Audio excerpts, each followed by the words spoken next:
చూస్తున్నాం. స్వేచ్ఛ మృతికి అటు పూర్ణచంద్ర కారణం అంటూ కూడా పోలీసులు అదుపులో పూర్ణచంద్రని దర్యాప్తు కొనసాగుతుంది. అతని విచారణ కొనసాగిన తర్వాత అతని కోర్టులో హాజరుపరిచే క్రమాన్ని కూడా మనం చూస్తున్నాం.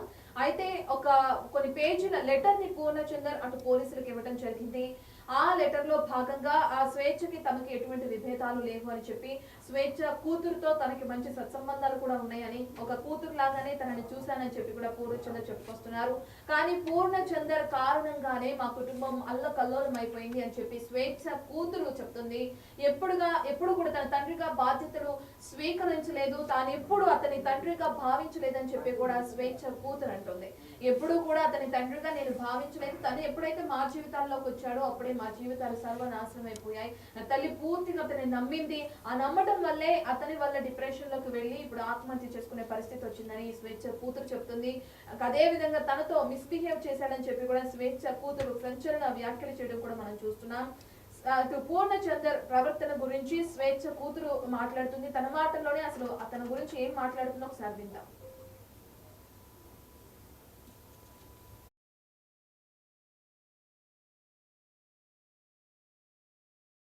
అంటారు మిస్బిహేవియర్ ఉండే నాతోని.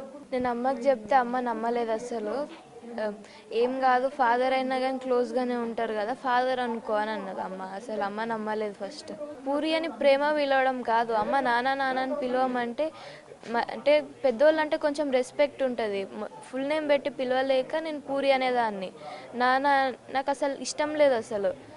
అమ్మ నాన్న నాన్న అనమంటుంది. అమ్మ ముందర సరేలే అమ్మ కొంచెం హ్యాపీగా ఉంటుంది కదా అని చెప్పి నేను కూడా కొంచెం అంటే కొంచెం ఇష్టమే అన్నట్టు ఉండేదాన్ని, అమ్మ బాధపడకుండా.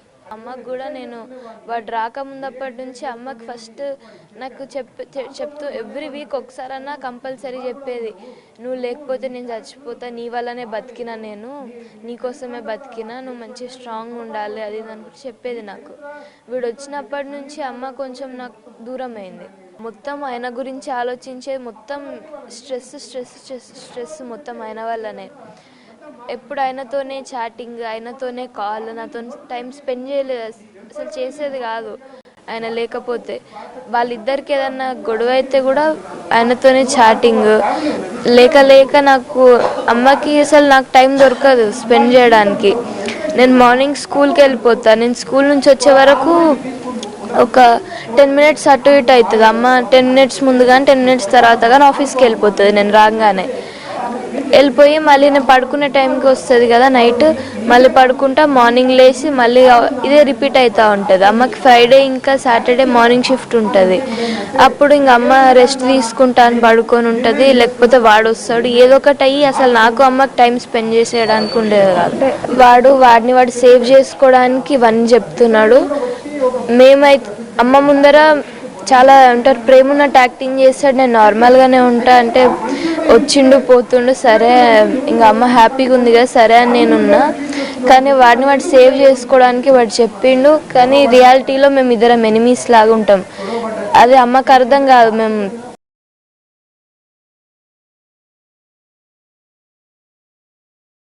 రైట్. ఇక స్వేచ్ఛ కూతురి మాటల్లో మనం విన్నాం ఏ విధంగా అయితే పూర్ణచందర్ తనని తాను కప్పిపుచ్చే ప్రయత్నంలో భాగంగా స్వేచ్ఛ కూతురితో కూడా సత్సంబంధాలు ఉన్నాయి, నాకు ఎంతో మంచిగా మెలిగాము, ఒక తండ్రిగా బాధ్యతలు తీసుకున్నానని చెప్పడానికి ప్రయత్నించాడు. వాటన్నిటిని కూడా స్వేచ్ఛ కూతురు ఖండిస్తూ అటువంటిది జరగలేదు, తన వల్లే మా కుటుంబం నాశనమైందని చెప్పి కూడా ఖండిస్తున్న ఘటనని ఏ విధంగా అయితే తను మీడియాతో ముందుకొచ్చి మాట్లాడుతున్న విధానాన్ని కూడా మనం చూసాం. ఇక ఎవరైతే పూర్ణచందర్ ఉన్నారో అతను పోలీసుల ముందు ఒక లెటర్ని విడుదల చేయడం జరిగింది. పోలీసులకు ఒక లెటర్ని ఇచ్చారు. అసలు లెటర్ మన దగ్గర ఉంది, అందులో ఏం రాశారో కూడా మనం స్క్రీన్ పైన చూస్తున్నాం. మీడియా మిత్రుల ద్వారా తెలంగాణ సమాజానికి పూర్ణచందర్ స్వయంగా చేస్తున్న విన్నపం. ప్రముఖ జర్నలిస్ట్ స్వేచ్ఛ బల్వన్ మరణం గురించి నేను ఖచ్చితంగా చెప్పుకోవాల్సిన కొన్ని నిజాలు నేను మీడియా ద్వారా ప్రజలకు చెప్పలేని స్థితిలో అబద్ధం తెలంగాణ మొత్తం చుట్టేస్తుందని భయం అని చెప్పి కూడా ఆయన లెటర్ని స్టార్ట్ చేయడం జరిగింది. స్వేచ్ఛ నాకు 2009 నుంచి పరిచయం. మేమిద్దరం టీఎన్ న్యూస్లో పనిచేసేవాళ్ళం. టీఎన్ న్యూస్లో మేము స్నేహితులుగా ఎన్నో విషయాలు షేర్ చేసుకునే వాళ్ళం. ఇక వాళ్ళ తల్లిదండ్రులు జనశక్తిలో పనిచేస్తూ 6 నెలల వయసున్న స్వేచ్ఛను వారి అన్న వదినలకు వదిలేసి సంవత్సరంకి ఒకసారి చుట్టం చూపుగా వచ్చిపోయి స్వేచ్ఛను వదిలేసిన తల్లిదండ్రుల గురించి ఎన్నోసార్లు చెప్పుకొని బాధపడ్డ సందర్భాలని నేను గుర్తు చేసుకుంటున్నా ఈ సందర్భంగా అని చెప్పి రాశారు. దాని తర్వాత స్వేచ్ఛ తర్వాత వివిధ ప్రముఖ ఛానళ్లలో జర్నలిస్టులుగా మంచి గుర్తింపు కూడా సంపాదించుకుంది. తర్వాత నేను ఎంతో సంతోషించిన సందర్భాలు ఉన్నాయి. దురదృష్టవశాత్తు 2008 నుండి 2009 మధ్యకాలంలో మొదటి వివాహంలో విడాకులు మరియు 2016 నుండి 2017 ప్రాంతంలో రెండో వివాహంలో విడాకులు తీసుకున్న స్వేచ్ఛ ఏ రోజు కూడా జీవితంలో సంతృప్తిగా ఉన్న సందర్భాలు లేవు. ఇక ఆమె సంతోషాన్ని ప్రజలకు అందించే వార్తల్లో వెతుక్కుంది. రెండో వివాహం ద్వారా తనకి ఒక కూతురు కలిగింది. ఇక ఆ పాపలో కూడా తన సంతోషాన్ని వెతుక్కుంది. తన బాధను రాతల రూపంలో తెలియచేసిన సందర్భాలు కూడా కోకొల్లలుగా ఉన్నాయని చెప్పి కూడా అతను రాసుకొచ్చారు. ఇక 2009 నుండి స్నేహితురాలుగా మాత్రమే పరిచయం నాకు స్వేచ్ఛ. 2020వ సంవత్సరంలో మేము దగ్గరైన మాట వాస్తవమే అని చెప్పి ఒప్పుకుంటూ కూడా లెటర్లో ఆయన రాయడం జరిగింది. 2017 రెండవ వివాహం ద్వారా జరిగిన విడాకుల తర్వాత హైదరాబాద్ రామ్నగర్లో వారి తల్లిదండ్రులతో ఉంటూ పూర్తి డిప్రెషన్లోకి వెళ్లిన మాట వాస్తవం అని చెప్పి కూడా పూర్ణచందర్ రాసుకొస్తున్నాడు. వారి తల్లిదండ్రులు ఇరువురు జనశక్తిలో గతంలో పనిచేస్తూ వారి నాన్న సానుభూతి పరునిగా, అమ్మ మహిళా సంఘాలలో పనిచేస్తూ ఏ రోజు స్వేచ్ఛకు వారు అమ్మ నాన్నల ప్రేమను అందించలేదని చెప్పి కూడా అంటున్నాడు. ఇక వారిరువురు పెట్టుకునే గొడవలతో రామ్నగర్ ఇంట్లో ఉండలేకపోతున్నా అని నాతో చెప్పుకున్న సందర్భాలు నా కళ్ళ ముందు మెదులుతున్నాయని చెప్పి కూడా రాసుకొచ్చారు. చివరికి 2020 సంవత్సరంలో తల్లిదండ్రులతో ఉండలేక కవాడిగూడలో తను సొంతంగా ఇల్లు అద్దెకు తీసుకుని 2022 ప్రాంతంలో తన పాపను కూడా వారి తల్లిదండ్రుల దగ్గర నుంచి తన వద్దకు తెచ్చుకుంది. ప్రతిసారి ఒక్కటే బాధ వ్యక్తపరిచేది, నాలాంటి జీవితం నా పాపకు రాకూడదు, నా పాపను తల్లిగా నేను దగ్గరుండి చూసుకోవాలని కూడా తనకి చెప్పేదని చెప్పి కూడా పూర్ణచందర్ రాసుకొచ్చాడు. ఇప్పుడు మనం పూర్ణచందర్ రాసిన ఒక మెయిన్ పాయింట్ చూస్తున్నాం. 2022 నుండి దాదాపు పాప బాధ్యతను పూర్తిగా నేనే తీసుకున్నాను. ఆమె చదువు కానీ ఆమెకు కావలసిన అన్ని అవసరాలను దాదాపు ఒక తండ్రి స్థానంలో బాధ్యత తీసుకుని నేనే చూసుకున్నాను అని చెప్పి కూడా పూర్ణచందర్ రాసుకొస్తున్నాడు. పాప ఇందాక మాట్లాడుతున్న బయటలో కూడా మనం చూసాం. పూర్ణచంద్ర చెప్తున్నది నిజమే. అయితే పాప ఎప్పుడు కూడా వాడు అని సంబోధిస్తూనే మాట్లాడుతుంది. స్వేచ్ఛ కూతురు మరి ఎందుకు ఆ విధంగా సంబోధించాల్సి వచ్చింది? ఒక తండ్రిగా బాధ్యతలు తీసుకుంటే తండ్రిగా ఉన్న వ్యక్తి స్థానంలో ఉన్న వాళ్ళని వాడు అని సంబోధించరు ఎవరు కూడా. మరి స్వేచ్ఛ కూతురు మాత్రం వాడు అంటూ సంబోధిస్తూ మాట్లాడుతుంది. మరి దీన్ని ఎలా చూడాలి? ఒక తండ్రిగా బాధ్యతలు తీసుకున్న వ్యక్తి తనతో మిస్బిహేవ్ చేశాడు అని చెప్పి కూడా స్వేచ్ఛ కూతురు చెప్తుంది. నిజంగానే పూర్ణచంద్ర తండ్రిగా స్వేచ్ఛ కూతురు బాధ్యతలు తీసుకున్నాడా? తన చదువుకి కానీ లేదంటే కావాల్సిన అవసరాలని దగ్గర ఉండి చూసుకున్నాడా? అసలు దేని గురించి స్వేచ్ఛ కూతురు ఏం మాట్లాడుతుంది? తన మాటల్లోనే ఒకసారి విందాం. అంటారు మిస్బిహేవియర్ ఉండే నాతోని. నేను అమ్మకి చెప్తే అమ్మ నమ్మలేదు అసలు. ఏం కాదు, ఫాదర్ అయినా కానీ క్లోజ్గానే ఉంటారు కదా, ఫాదర్ అనుకో అని అన్నది అమ్మ. అసలు అమ్మ నమ్మలేదు ఫస్ట్. పూరి అని ప్రేమ పిలవడం కాదు, అమ్మ నాన్న నాన్న అని పిలవమంటే అంటే పెద్దోళ్ళు అంటే కొంచెం రెస్పెక్ట్ ఉంటుంది. ఫుల్ నేమ్ పెట్టి పిలవలేక నేను పూరి అనేదాన్ని. నాన్న నాకు అసలు ఇష్టం లేదు అసలు. అమ్మ నాన్న నాన్న అనమంటుంది. అమ్మ ముందర సరేలే అమ్మ కొంచెం హ్యాపీగా ఉంటుంది కదా అని చెప్పి నేను కూడా కొంచెం అంటే కొంచెం ఇష్టమే అన్నట్టు ఉండేదాన్ని, అమ్మ బాధపడకుండా. అమ్మకు కూడా నేను వాడు రాకముందప్పటి నుంచి అమ్మకి ఫస్ట్ నాకు చెప్తూ ఎవ్రీ వీక్ ఒకసారన్నా కంపల్సరీ చెప్పేది, నువ్వు లేకపోతే నేను చచ్చిపోతా, నీ వల్లనే బతికినా, నేను నీకోసమే బతికినా, నువ్వు మంచి స్ట్రాంగ్ ఉండాలి అది అని చెప్పేది నాకు. వీడు వచ్చినప్పటి నుంచి అమ్మ కొంచెం నాకు దూరం అయింది. మొత్తం ఆయన గురించి ఆలోచించే మొత్తం స్ట్రెస్ స్ట్రెస్ స్ట్రెస్ స్ట్రెస్ మొత్తం ఆయన వల్లనే. ఎప్పుడు ఆయనతోనే చాటింగ్, ఆయనతోనే కాల్, నాతో టైం స్పెండ్ చేయలేదు అసలు, చేసేది కాదు ఆయన లేకపోతే. వాళ్ళిద్దరికి ఏదన్నా గొడవ అయితే కూడా ఆయనతోనే చాటింగ్. లేక నాకు అమ్మకి అసలు నాకు టైం దొరకదు స్పెండ్ చేయడానికి. నేను మార్నింగ్ స్కూల్కి వెళ్ళిపోతాను. నేను స్కూల్ నుంచి వచ్చే వరకు ఒక 10 minutes అటు ఇటు అవుతుంది. అమ్మ 10 minutes ముందు కానీ 10 minutes తర్వాత కానీ ఆఫీస్కి వెళ్ళిపోతుంది. నేను రాగానే వెళ్ళిపోయి మళ్ళీ నేను పడుకునే టైంకి వస్తుంది కదా నైట్, మళ్ళీ పడుకుంటా, మార్నింగ్ లేచి మళ్ళీ ఇదే రిపీట్ అవుతూ ఉంటుంది. అమ్మకి ఫ్రైడే ఇంకా సాటర్డే మార్నింగ్ షిఫ్ట్ ఉంటుంది. అప్పుడు ఇంక అమ్మ రెస్ట్ తీసుకుంటా అని పడుకొని ఉంటుంది, లేకపోతే వాడు వస్తాడు, ఏదో ఒకటి అయ్యి అసలు నాకు అమ్మకి టైం స్పెండ్ చేసేయడానికి ఉండేది కాదు. వాడిని సేవ్ చేసుకోవడానికి ఇవన్నీ చెప్తున్నాడు. మేమైతే అమ్మ ముందర చాలా అంటారు ప్రేమ ఉన్నట్టు యాక్టింగ్ చేస్తాడు, నేను నార్మల్గానే ఉంటా అంటే వచ్చిండు పోతుండు, సరే ఇంకా అమ్మ హ్యాపీగా ఉంది కదా సరే అని నేనున్నా. కానీ వాడిని సేవ్ చేసుకోవడానికి వాడు చెప్పిండు, కానీ రియాలిటీలో మేము ఇద్దరం ఎనిమీస్ లాగా ఉంటాం. అదే రైట్, ఇక మళ్ళీ మనం పూర్ణచంద్ర రాసిన లెటర్ విషయానికి వద్దాం. ఇక అందులో మళ్ళీ కొన్ని విషయాలను కూడా ప్రస్తావించాడు. పోయిన సంవత్సరం ఎవరైతే స్వేచ్ఛ పాప ఉందో తను మెచ్యూర్ అయినప్పుడు స్వేచ్ఛ బాధపడకుండా, ఆ పాప బాధపడకుండా సొంతంగా 5 లక్షల రూపాయలు ఖర్చు చేసి ఆ ఫంక్షన్ కూడా చేయడం జరిగింది. నేను ఆమె గత 5 సంవత్సరాల నుండి డిప్రెషన్లో నుంచి బయటకు రావడానికి యాంగ్జైటీ ఎమోషనల్ నుంచి కూడా ఎమోషనల్ అయ్యింది కూడా తను అని చెప్పి కూడా ఆయన రాసుకొస్తున్నారు. సో ప్రస్తుతానికి మనం చూస్తే 5 సంవత్సరాల నుంచి డిప్రెషన్లో నుంచి ఆవిడ బయటకు రాలేదు అని చెప్పి పూర్ణచంద్ర తన లెటర్లో హైలైట్ చేస్తూ రాశాడు. మనం దాన్ని స్క్రీన్ పైన చూస్తున్నాం. ఈ విషయానికి పాప చెప్తున్న మాటలను కూడా ఒకసారి మనం విందాం. స్వేచ్ఛ కూతురు ఏమనంటుందంటే, అసలు డిప్రెషన్కి కారణమే పూర్ణచందర్. డిప్రెషన్కి కారణం అతని వల్లే కాబట్టే కదా మా అమ్మ డిప్రెషన్లోకి వెళ్ళి ఆత్మహత్య చేసుకుంది. నా తల్లి చనిపోవడానికి కారణమే పూర్ణచందర్ కదా. 5 సంవత్సరాల నుంచి డిప్రెషన్లో ఉంది అని చెప్పి అతను ఎలా చెప్తున్నాడని చెప్పి కూడా తను క్వశ్చన్ చేస్తున్న క్రమాన్ని కూడా మనం చూస్తున్నాం. నిజంగానే స్వేచ్ఛ కూతురు చెప్పినట్లు పూర్ణచందరే అటు స్వేచ్ఛ డిప్రెషన్కి కారణమయ్యాడా, లేదంటే డిప్రెషన్లో ఉన్న స్వేచ్ఛ జీవితంలోకి పూర్ణచందర్ రావడం జరిగిందా? ఇద్దరి వర్షన్లో ఎవరిది కరెక్ట్ అనేది కూడా పోలీసుల విచారణలో తేలాల్సింది. ప్రస్తుతానికైతే ఈ డిప్రెషన్ కారణానికి సంబంధించి స్వేచ్ఛ కూతురు ఏమంటుందో ఒకసారి విందాం.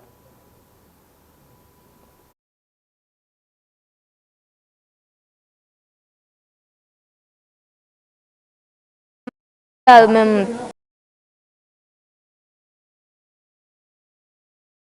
అసలు చాలా అంటారు మిస్బిహేవియర్ ఉండే నాతోని. నేను అమ్మకి చెప్తే అమ్మ నమ్మలేదు అసలు. ఏం కాదు, ఫాదర్ అయినా కానీ క్లోజ్గానే ఉంటారు కదా, ఫాదర్ అనుకో అని అన్నది అమ్మ. అసలు అమ్మ నమ్మలేదు ఫస్ట్. పూరి అని ప్రేమ పిలవడం కాదు, అమ్మ నాన్న నాన్న అని పిలవమంటే అంటే పెద్దోళ్ళు అంటే కొంచెం రెస్పెక్ట్ ఉంటుంది. ఫుల్ నేమ్ పెట్టి పిలవలేక నేను పూరి అనేదాన్ని. నాన్న నాకు అసలు ఇష్టం లేదు అసలు. అమ్మ నాన్న నాన్న అనమంటుంది. అమ్మ ముందర సరేలే అమ్మ కొంచెం హ్యాపీగా ఉంటుంది కదా అని చెప్పి నేను కూడా కొంచెం అంటే కొంచెం ఇష్టమే అన్నట్టు ఉండేదాన్ని, అమ్మ బాధపడకుండా. అమ్మకు కూడా నేను వాడు రాకముందప్పటి నుంచి అమ్మకి ఫస్ట్ నాకు చెప్తూ ఎవ్రీ వీక్ ఒకసారన్నా కంపల్సరీ చెప్పేది, నువ్వు లేకపోతే నేను చచ్చిపోతా, నీ వల్లనే బతికినా, నేను నీకోసమే బతికినా, నువ్వు మంచి స్ట్రాంగ్ ఉండాలి అది అని చెప్పేది నాకు.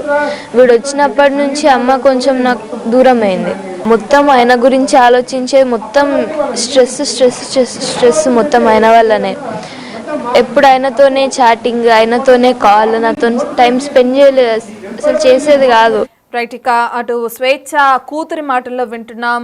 మొత్తం అతను వచ్చిన తర్వాతే మా అమ్మ డిప్రెషన్లోకి వెళ్ళిపోయింది, అతని వల్లే ఇప్పుడు స్ట్రెస్లో ఉండేది అని చెప్పి కూడా తను చెప్తుంది. మరి ఇప్పుడు గత 5 సంవత్సరాల నుంచి డిప్రెషన్లోంచి బయటకు రాలేదు తను అని చెప్పి కూడా పూర్ణచంద్ర తన లెటర్లో పేర్కొన్నాడు. రైట్, ఇక ఏదేమైనప్పటికీ మళ్ళీ లెటర్ విషయానికి వస్తే, అరణ్య పాప నన్ను పూరి అని ముద్దుగా పిలిచేది అని చెప్పి కూడా అతను రాయడం జరిగింది. అయితే ఈ విషయానికి సంబంధించి అసలు మరి ఏం చెప్తుంది స్వేచ్ఛ కూతురు, ఏం చెప్తుంది? నిజంగానే ఇష్టం ఉండే తనని పూరి అని ముద్దుగా పిలిచేదా, లేదంటే తల్లి కోసం కావాలని అలా పిలిచిందా? అసలు అక్కడ ఏం జరిగింది అనేది ఒకసారి తన మాటల్లో విందాం. నేను మార్నింగ్ స్కూల్కి వెళ్ళిపోతాను. నేను స్కూల్ నుంచి వచ్చే వరకు ఒక 10 మినిట్స్ అటు ఇటు అవుతుంది. అమ్మ 10 మినిట్స్ ముందు కానీ 10 మినిట్స్ తర్వాత కానీ ఆఫీస్కి వెళ్ళిపోతుంది. నేను రాగానే వెళ్ళిపోయి మళ్ళీ నేను పడుకునే టైంకి వస్తుంది కదా నైట్, మళ్ళీ పడుకుంటా, మార్నింగ్ లేచి మళ్ళీ ఇదే రిపీట్ అవుతూ ఉంటుంది. అమ్మకి ఫ్రైడే ఇంకా సాటర్డే మార్నింగ్ షిఫ్ట్ ఉంటుంది. అప్పుడు ఇంక అమ్మ రెస్ట్ తీసుకుంటాను, పడలే అమ్మ కొంచెం హ్యాపీగా ఉంటుంది కదా అని చెప్పి నేను కూడా కొంచెం అంటే కొంచెం ఇష్టమే అన్నట్టు ఉండేదాన్ని, అమ్మ బాధపడకుండా. అమ్మకు కూడా నేను వాడు రాకముందప్పటి నుంచి అమ్మకి ఫస్ట్ నాకు రైట్, ఇక లెటర్ విషయానికి వస్తే, స్వేచ్ఛ నా దృష్టిలో అన్నీ ఉన్న అనాథ అని చెప్పి కూడా పూరి రాసుకొస్తున్నారు పూర్ణచందర్. అమ్మ నాన్న 6 నెలల వయసులో తనని వదిలేశారని, 2 పెళ్లిళ్ల ద్వారా తనకు మోసం జరిగిందని, 2 పెళ్లిళ్ల విడాకుల తర్వాత తన పాపతో అటు జీవితంలో పూర్తిగా డిప్రెషన్లోకి వెళ్ళిపోయానని చెప్పి కూడా తను రాయడం జరిగింది. ఇక స్వేచ్ఛ అనాథగా ఉండటం వల్ల, అనాథగా ఫీల్ అవ్వటం వల్లే ఈ విధంగా డిప్రెషన్లోకి వెళ్ళిందని చెప్పి కూడా పూర్ణచందర్ అంటూ కూడా లెటర్ రాశారు. దానికి సంబంధించి కూడా మనం చూస్తున్నాం. ప్రస్తుతానికి లెటర్కి సంబంధించి కానీ, అటు ఏదైతే పూర్ణచందర్ ఇచ్చిన స్టేట్మెంట్ గురించి కానీ, అసలు ఏ విషయానికి ఇటు స్వేచ్ఛ మరణించడం జరిగిందని చెప్పి కూడా ఏసీపీ ఎంక్వైరీలో భాగంగా ఆయన మాట్లాడుతున్నారు. అసలు ఆయన ఏం మాట్లాడారు ఈ లెటర్ గురించి కానీ, పెళ్లి ప్రస్తావన గురించి కానీ, పెళ్లి చేసుకుంటానని ముందుగానే చెప్పి తనని మోసం చేయడం వల్లే డిప్రెషన్లోకి వెళ్ళిందా, లేదంటే డిప్రెషన్లో ఉన్న జీవితంలోకి స్వేచ్ఛ జీవితంలోకి పూర్ణచంద్ర వెళ్ళాడా, అసలు వీళ్ళిద్దరు పరిచయం ఏ విధంగా ఏర్పడింది ఏంటి అని చెప్పి కూడా ఏసీపీ మాట్లాడుతున్నారు. ఆయన మాటల్లోనే కేసుకి సంబంధించిన వివరాలను విందాం. అతను అమ్మాయితోటి 15 ఇయర్స్గా ఫ్రెండ్షిప్ ఉంది. టీ న్యూస్లో పనిచేసినప్పటి నుంచి పరిచయం. కాస్త ఆమెను మ్యారేజ్ చేసుకుందామనే అనుకొని ప్రపోజల్ పెట్టి ఆ ప్రపోజల్కు అతను భిన్నంగా ప్రవర్తించి ఆమె ఆత్మహత్యకు కారణం జరిగిందని ఇన్వెస్టిగేషన్లో ప్రైమాఫేసి ప్రూవ్ అయింది. అతన్ని ఈరోజు నిన్న అర్ధరాత్రి అతను పోలీస్ స్టేషన్లో సరెండర్ అయ్యారు ఎస్హెచ్ఓ గారి ముందు. అతని ప్రాథమిక సాక్ష్యాలు పరోక్ష సాక్ష్యాలను బట్టి అతని ఈరోజు మీద అబెట్మెంట్ కమిట్ సూసైడ్ ప్రూవ్ అయింది. అందుకోసం అతన్ని ఈరోజు కోర్టుకు ఇప్పుడు తరలించడం జరిగింది.